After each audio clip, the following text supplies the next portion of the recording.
Chandigarh news express में आप सभी का स्वागत है और अब खबरें विस्तार से। शहर में कोरोना का खौफनाक मंजर अभी लगातार जारी है। आज भी कोरोना के 11 मरीज मिले हैं। अब कोरोना के कुल मरीजों की संख्या 135 हो गई है।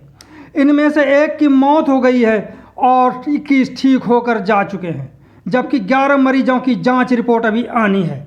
वहीं शहर के उन सैकड़ों व्यापारियों में मायूसी छाई हुई है जिनकी मार्केट को अभी खोलने की अनुमति नहीं दी गई है। वहीं प्रशासन ने फैसला कर लिया है कि सोमवार से सेक्टर 26 की मंडी को सेक्टर 17 आईएसबीटी में शिफ्ट कर दिया जाएगा। इसको लेकर सब्जी बेचने वालों के पास लगातार बनाए जा रहे हैं। सेक्टर 17 आईएसबीटी सब्जी मंडी में उन्हीं वेंडरों की एंट्री होगी जिनके पास बने होंगे। शहर में कई मार्केटों को खोलने की अनुमति नहीं मिलने पर सैकड़ों व्यापारी मायूस और हताश हैं।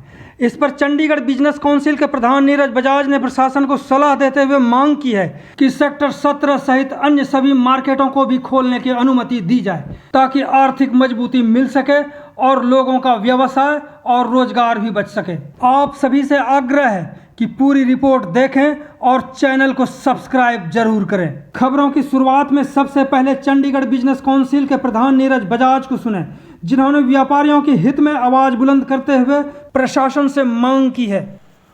हमने चंडीगढ़ की एडमिनिस्ट्रेशन की जो हायर अथॉरिटीज़ हैं उन सब से अलग अलग तरीके से मिलके बातें की हैं और उसके अलावा हमने रिटर्न में भी दिया है कि सेक्टर 17 एक ऐसी मार्केट है जो बहुत ज़्यादा खुली मार्केट है जिसके बीच में सोशल डिस्टेंस करना ज़्यादा इजी है। इसके अलावा सेक्टर 17 के बीच में मार्केट के बड़े शोरूम हैं, यहाँ पर रेंटल बहुत हाई हैं और रेंटल हाई होने की वजह से यहाँ स्टाफ की इन्वॉल्वमेंट भी ज़्यादा है। यहाँ की जो के स्टाफ है उसको भी इस टाइम सबको काम की ज़रूरत है और जब रेंटल हाई हैं तो उसका नुकसान मार्केट को भी हो रहा है। इवन अगर रेंटल नहीं आ रहे तो उसका नुकसान गवर्नमेंट को भी हो रहा है। जीएसटी जो रेंटल पे होती है वो सीधा एडमिनिस्ट्रेशन को नुकसान होता है। हमारा कहना है कि सेक्टर 17 ही नहीं, शहर के और भी बाकी मध्य मार्ग 35 सेक्टर और भी जो बड़ी मार्केटें हैं यहाँ पर एरिया ज़्यादा खुला है, साफ़ है और थोड़ा यहाँ सोशल डिस्टेंस करना ज़्यादा इजी है। तो जैसे और मार्केटों को समय दिया गया है, इसको भी खोलने का पूरा समाधान ढूंढना चाहिए, क्योंकि इस टाइम जो लेबर है वो वापस जाने के उस पे है। अगर ये थोड़ा थोड़ा काम शुरू होता है तो लेबर भी रुक जाती है। अगर लेबर वापस चली गई तो उससे भी दोबारा वापस बुलाना में मुश्किल होगी। तो ये समय है कि इसको अगर हमें कोरोना के साथ लंबे समय तक जीना है तो कोई ना कोई हमें बिजनेस के साधन साथ साथ ढूंढने पड़ेंगे। और इसी के साथ मैं चाहता हूँ कि चंडीगढ़ की बाकी मार्केटों को भी इसी तरीके से थोड़ा सा समय ज़रूर दिया जाए जैसे बाकी मार्केटों को समय दिया जा रहा है। चाहे उसे ऑड इवन में शुरू में दिया जाए, बाद में उसे कंटिन्यू किया जाए। तो मेरी तरफ से चंडीगढ़ बिजनेस काउंसिल की तरफ से नीरज बजाज में आप एडमिनिस्ट्रेशन से रिक्वेस्ट करता हूं कि आप ये हमारी बातों पर ध्यान दें और जल्दी इसका समाधान निकालें। सेक्टर 26 मंडी को आईएसबीटी में शिफ्ट करने पर वेंडर्स क्या सोचते हैं, इसे भी सुनना जरूरी है। अच्छा, एक बार और ये बताना कि यहाँ पे सब्जी मंडी लाने की ज़रूरत क्यों पड़ी बस स्टैंड में? ज़रूरत इसलिए पड़ी है कि बापू धाम में कोरोना ज़्यादा फैला हुआ है। अच्छा, क्योंकि वहाँ के बंदे मानते नहीं, चोरी लुक्का से इधर उधर से भाग के मंडी में आ जाते हैं। अच्छा, अगर मंडी में एक बंदा आ गया तो 100 बंदा उसमें बीमार हो सकता है। बिल्कुल। तो इसलिए वहाँ से मंडी यहाँ लाई जा रही है। तो तुम्हारा लाइसेंस बना हुआ है ना? हमारा लाइसेंस बना हुआ है, पास भी बनाना है? पास हमारा है, यहाँ का बनना है हमारा। खबरें अभी बाकी है। इसके पहले आप नीरज बजाज को एक बार फिर से सुने कि उन्होंने एक सवाल पर क्या जवाब दिया। अगर मान लीजिए कि लॉकडाउन खोलने में देरी हुई, और लॉकडाउन तो वैसे साथ से साथ खोल दिया है इन्होंने, लेकिन इन मार्केटों को खोलने में अगर देरी होती है और इस बीच में लेबर चले जाएं, काम करने वाले अगर गांव चले जाएं, तो इससे तो बिजनेस ख़राब हो जाएगा। तो प्रशासन को इस बात पे भी ध्यान रखने की ज़रूरत है। कोई सलाह दी है आपने? हमने इसी तरीके की सलाह दी है कि लेबर यहाँ पर बहुत ज़रूरी है। इवन हमने ये भी बताया कि चंडीगढ़ में जो मिठाई की दुकानें भी बंद पड़ी हैं, जो कि आसपास पंचकूला और मोहल्ली में खुली हुई हैं, वहाँ की भी लेबर की बहुत इन्वॉल्वमेंट है। मोस्टली लेबर यहाँ पर माइग्रेंट लेबर बहुत होती है।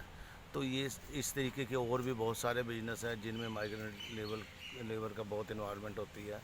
तो अगर इस टाइम जैसे गाड़ियाँ खुल रही हैं, बाहर जाने के लिए लेबर का साधन बन रहा है, तो उनमें भी एक है कि अगर काम नहीं चल रहा तो हम वापस जाएं। अगर काम शुरू हो जाता है तो उन लोगों को लगता है कि चलो हमारा काम शुरू हो रहा है, थोड़ा सा यहाँ पर काम में उनका जब मन लगता है तो वो वापस जाने के लिए इतना नहीं सोचते।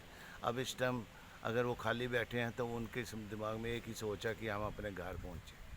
तो प्रशासन के साथ कुछ कम्युनिकेशन है इस तरह से जो जल्दी खोलने की कोई उम्मीद जगे मार्केट को?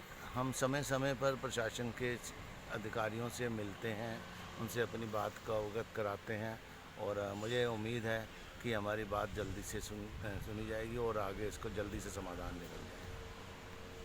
वहीं आज भी अभिभावकों की समस्याएं खत्म नहीं हुई। आज भी किताबों की दुकानों पर काफ़ी लंबी लाइनें देखी गई। व्यापारी नेता नीरज बजाज की आशंका कहीं ना कहीं सच है, क्योंकि प्रवासी मजदूर लगातार अपने अपने गांवों की ओर पलायन करने के लिए मारामारी कर रहे हैं। प्रवासी मजदूरों को भी सुने, यदि ये चले गए तो शहर के लिए कामगार मिलना भी मुश्किल हो सकता है। तो यहाँ क्या बुलाया गया था? तुम लोगों का रजिस्ट्रेशन हो गया है? हाँ, यहाँ रजिस्ट्रेशन हो गया सर। कहाँ रजिस्ट्रेशन करवाए? 17 में सर। 17 ऑनलाइन करवाया था? हाँ जी, ऑनलाइन करवाए थे सर। तो कहाँ जाने वाले हो तुम लोग? जितने लोग हो कहाँ कहाँ के जाने वाले हो? यूपी के सर, श्रावस्ती के। मतलब अलग अलग जिले के हो यूपी से? हाँ जी, हाँ जी, श्रावस्ती के और सारे श्रावस्ती के हैं सर। तो क्या कहा गया कम कि से कम 50 लोग श्रावस्ती के हैं जी यहाँ पे। तो गाड़ी यहाँ पे आने की किसने बात कही तुम लोगों को? पुलिस वाले बताए थे कि अभी उत्तराखंड वाले जाने दो, उसके बाद तुम लोग का नंबर लगेगा। कब लगेगा? अरे कोई पता नहीं सर कि कितने दिन में लगेगी, 2 दिन में, 4 दिन में, 5 दिन में, कोई पता नहीं कि कितने दिन के बाद नंबर लगे सर। तो यहाँ इन्होंने ये नहीं बताया कि कब गाड़ी आएगी? जो या तो फिर रोज चक्कर काटोगे तुम लोग? अब क्या करा जाए सर, पाने के लिए कुछ खोना पड़ेगा सर। दौड़ दौड़ के आ रहे हैं, कोई सुनवाई नहीं हो रही। तो ये थी संवाददाता राजेश बजाज की रिपोर्ट। चंडीगढ़ न्यूज एक्सप्रेस के साथ बने रहने के लिए आप सभी का बहुत बहुत धन्यवाद।